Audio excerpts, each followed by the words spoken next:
들으러도 그 큰 은혜 다 갚을 수 없네.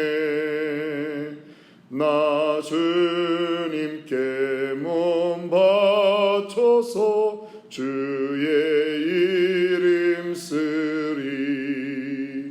십자가 내가 처음 볼 때에 나의 맘에 큰 고통 사라져.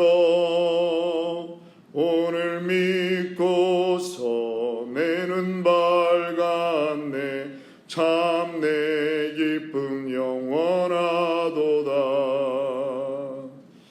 오늘도 살아 역사하시는 하나님 아버지 감사합니다. 아버지 하나님, 주의 은혜로 이 자리에 나왔습니다. 하나님, 모든 것이 주의 은혜임을 고백합니다.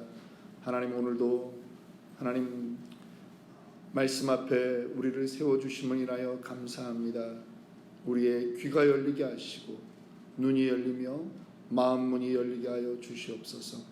이 말씀이 하나님의 온전한 음성으로 하나님 내 안에 하나님 들려지게 하여 주옵소서. 아버지 하나님, 치노벨리 아름다운 교회를 위해서 기도합니다. 3년 전에 이곳에 세워주신 그 주님의 은혜를 묵상합니다. 아버지 하나님, 아직도 이 땅에 복음 들어야 될 영혼들을 향한 그러한 온전한 교회가 되게 하시고, 아버지 하나님, 주님의 유언처럼 하나 되는 교회 되게 하여 주시고, 하나님, 정말 하나님만을 바라는 그러한 모든 성도들 될 수 있도록 인도하여 주옵소서. 오늘도 이 아침에 간구하는 모든 기도의 제목들이 하나님 앞에 상달됨을 믿습니다. 주님 감사합니다. 예수님의 이름으로 기도하옵나이다. 아멘. 요한복음 18장 28절부터 40절 말씀입니다. 오늘 요한복음 47번째 시간입니다. 네가 유대인의 왕이냐? 어제는 우리 예수님께서 대제사장의 집에 붙들려 들어가신 이후에 베드로가 예수님을 3번 부인하는 장면에 대해서 우리가 살펴보았습니다. 우리의 모습들이 그 안에 있는 것을 발견하게 됩니다. 이제는 대제사장과 그 무리들은 예수님을 총독인 빌라도에게 끌고 가는 것입니다. 고소합니다. 29절 30절 보면, 그러므로 빌라도가 밖으로 나가서 그들에게 말하되 너희가 무슨 일로 이 사람을 고발하느냐? 대답하여 이르되 이 사람이 행악자가 아니었더라면 우리가 당신에게 넘기지 아니하였겠나이다. 이미 예수님을 빌라도에게 데려가는 그 무리들은 예수님을 어떻게 죽여야 되겠다라고 이미 결정을 내렸습니다. 예수님이 어떠한 법을 어겼는지 그들은 거짓 증인들을 세워서 말할 것입니다. 그런데 이미 그들에게 마음속에는 예수는 이건 종교재판 정도로 죽이는 것이 아니라 로마의 법으로 죽여야 되겠다, 이미 그들은 결론을 내린 것입니다. 그래서 빌라도 총독에게 이 유대를 다스리고 있던 그 로마 식민지 행정장관인 총독에게 이 사람은 행악자다라고 말합니다. 악을 행한 사람이다 라고 하는 것이죠. 단순히 종교적인 문제가 아닙니다 라고 말하는 것입니다. 그들이 빌라도를 찾은 이유가 있습니다. 31절에 보면 빌라도가 말합니다. 너희가 그를 데려다가 너희 법대로 재판하라. 유대인들이 이르되 우리에게는 사람을 죽이는 권한이 없나이다. 그들은 종교법이 따로 있습니다. 로마인들도 식민지 백성들에게 종교의 문제를 가지고 왈가불가하지 않습니다. 모두 다 그들에게 자치권을 주는 것입니다. 그러니까 너희가 그 갈릴리 사람을 그렇게 해결하면 된다라고 하는 것이죠. 빌라도도 예수님이 나귀를 타고 성전에 들어오실 때 그 백성들의 소동을 다 보았던 사람입니다. 어떤 젊은 청년이 그 나귀를 타고 들어오는데 온 유대인들이 다 종려나무 가지를 그 발 앞에 놓고 또 옷을 벗어 깔고 호산나 호산나 그렇게 부르는 것을 이 빌라도도 다 보았던 것입니다. 아, 유대인의 문제구나. 그럼 유대인의 법으로 해라 하는 거죠. 그런데 유대인들이 이르되 우리에게는 사람을 죽이는 권한이 없나이다. 이 사람을 죽여야 되겠다라고 하는 것입니다. 사형을 정해놓고 데려온 것이죠. 당시 유대는 로마의 속국이었습니다. 물론 함부로 사형을 선고할 수 없죠. 그러나 종교 문제만은 예외입니다. 사람을 죽여도 로마 당국이 묵인해 줍니다. 우리가 사도행전 7장에 가면은 이 스데반을 돌로 쳐 죽이는 장면을 우리가 보게 됩니다. 어떤 재판이 있었습니까? 그런 게 아니죠. 그래도 유대인들의 그 종교적 문제를 지금 유대인들 스스로 처리하는 것에 대해서는 로마가 거기에 관여하지 않습니다. 이 투석형이죠. 돌로 사람을 쳐 죽이는 것은 유대인들에게 있는 그러한 종교를 어겼을 때, 계명을 어겼을 때 하는 것입니다. 예수님도 그렇게 처리할 수 있습니다. 그럼에도 그들은 그렇게 하지 않았고 예수님을 빌라도에게 끌고 간 이유가 있습니다. 그것은 돌로 쳐 죽이는 거로는 성에 차지 않기 때문입니다. 로마 법에 의해서 가장 잔인하다라고 하는 십자가로 죽여야 되겠다라고 하는 마음이 그들 안에 다 있었기 때문입니다. 32절을 봅니다. 이는 예수께서 자기가 어떠한 죽음으로 죽을 것을 가리켜 하신 말씀을 응하게 하려 함이라. 그런데 이 사람들의 악한 그 행동이 사실은 그들에게서 나왔습니다. 하나님이 그들을 방임한 거죠. 그런데 그것은 하나님이 이미 알고 있었다라고 하는 것이죠. 19장 6절에 보면 대제사장들과 아랫사람들이 예수를 보고 소리질러 이르되 십자가에 못 박으소서 십자가에 못 박으소서 하는지라. 빌라도가 이르되 너희가 친히 데려다가 십자가에 못 박으라. 나는 그에게서 죄를 찾지 못하였노라. 빌라도는 자기의 손을 세숫대야에 씻고 그물을 버립니다. 백성들이 말합니다. 그 죄를 우리에게 보내라. 우리가 그 죄를 감당하겠다라고 하는 것입니다. 이 사람은 죽여야 되겠다라고 하는 것이죠. 유대 사람들이 폭도로 변했습니다. 며칠 전까지 예수님을 호산나 다윗의 자손이여 찬송하던 사람들이 지금은 변했다라고 하는 것입니다. 양심이 마비가 되면 변할 수 있는 것입니다.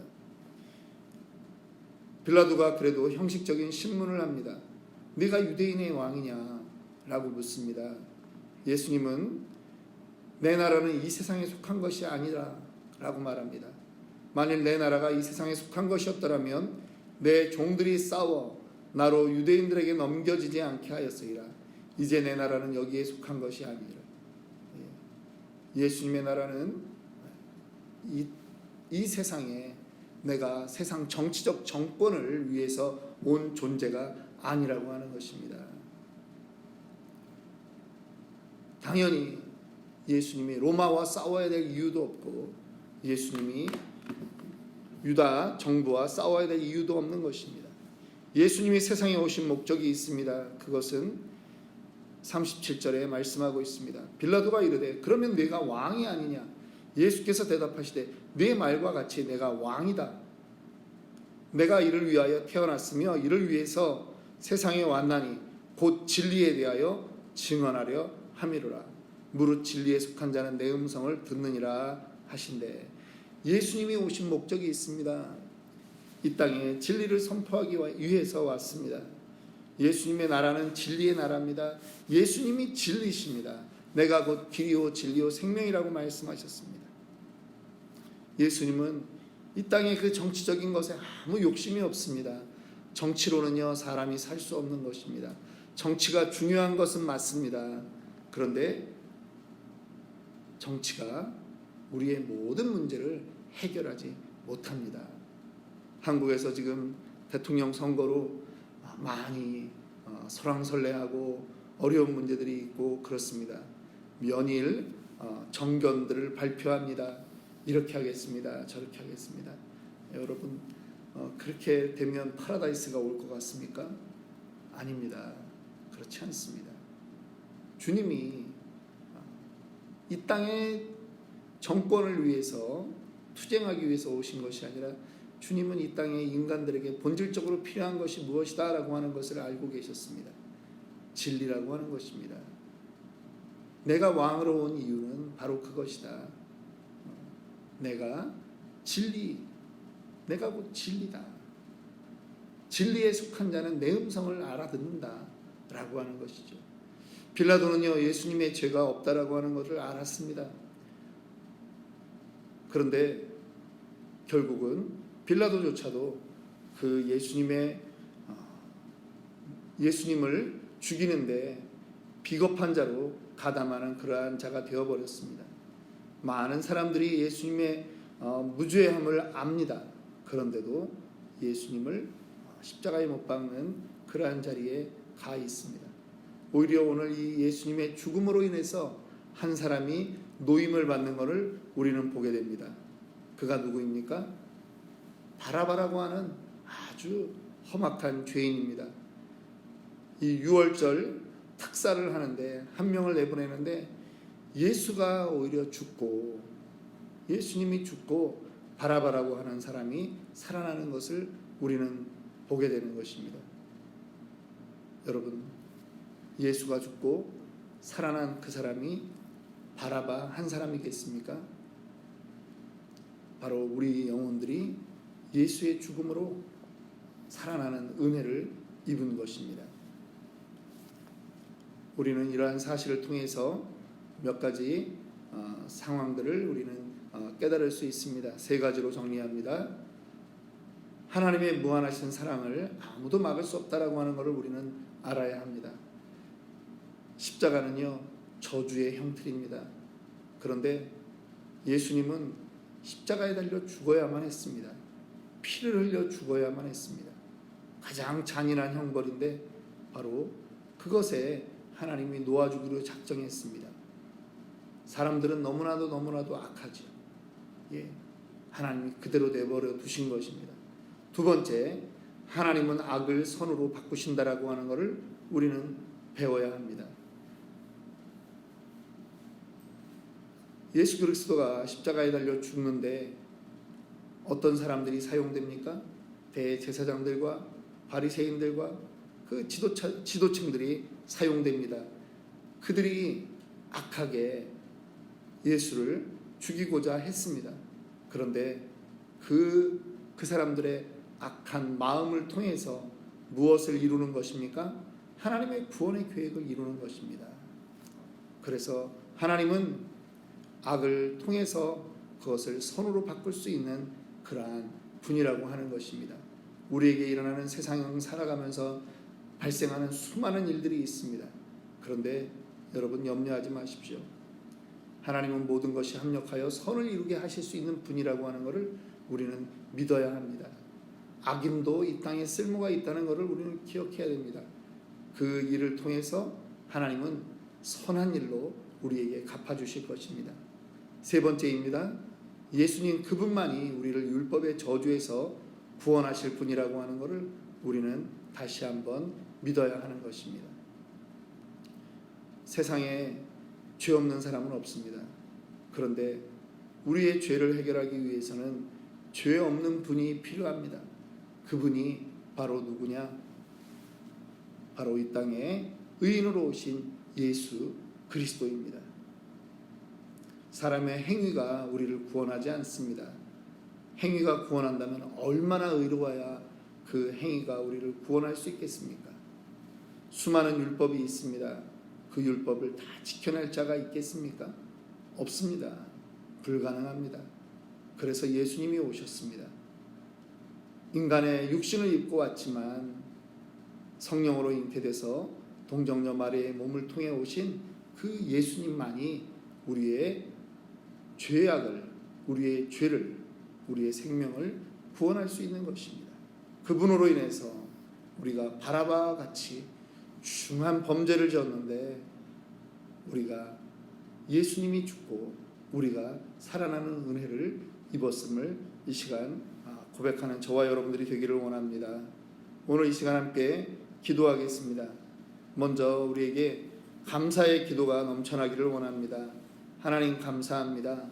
하나님 감사합니다. 우리가 하나님의 그 하신 일을 먼저 높여드리는 저와 여러분들이 되기를 원합니다.